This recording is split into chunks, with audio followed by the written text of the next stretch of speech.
One of the last Need for Speed games that I reviewed, it's been a while, but I remember mentioning the fact that I didn't like that there wasn't any storyline.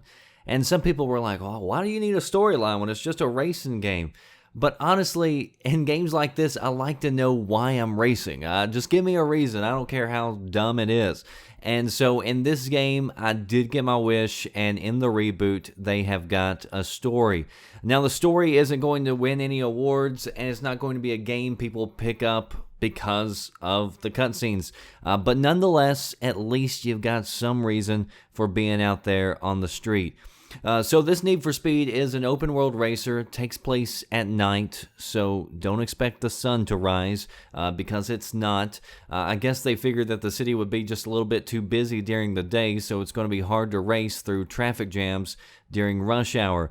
It also appears to be a very rainy city because I think it rains the entire game, but it does make it look pretty good, and it is a good looking game graphically. The city isn't the most active. There's not a lot of traffic on the road, but it is in the middle of the night. There's enough, though, to keep you on your toes, especially during a high-speed race. It's also always online, so keep that in mind. If you want to play the game, you do need to be connected to the internet. Customization is back, and in order to stay competitive during the races, you're going to be making several trips back and forth to the garage for upgrades. The game does make jumping from location to location, though, easy, so you're not wasting time just driving between, events with nothing going on in between. So you can fast jump everywhere. You can also go pretty deep as far as the personalization goes to make your car your own. There's 5 main characters within the story, and each character has their own type of race that you're going to be racing.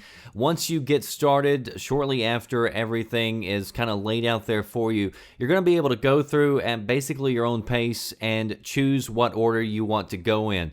But if anything, I would suggest doing Amy's races first. Winning against her unlocks different parts and upgrades for your car, which is going to help you out with everybody else.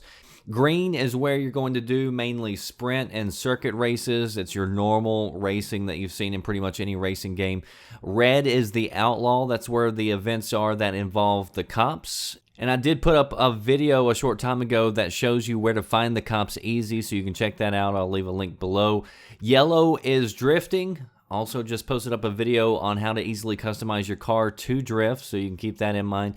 And blue is team drifting. Basically, you have to stay with a pack of cars, and if you get too far ahead or behind, then your drift points don't count. So you still have to race, stay with the pack, and then pull off enough drift points.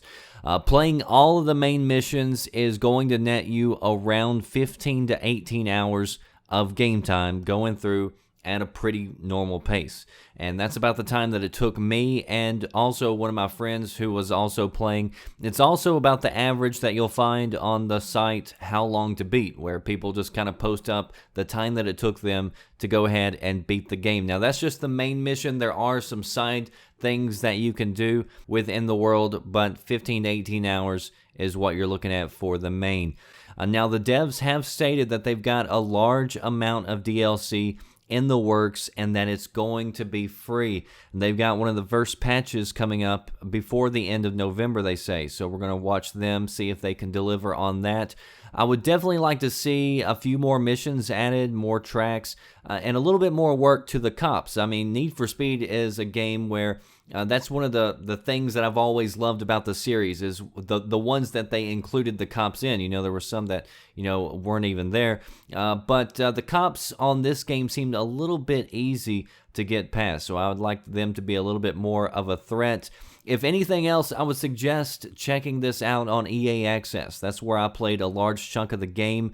There's a 10-hour trial available there.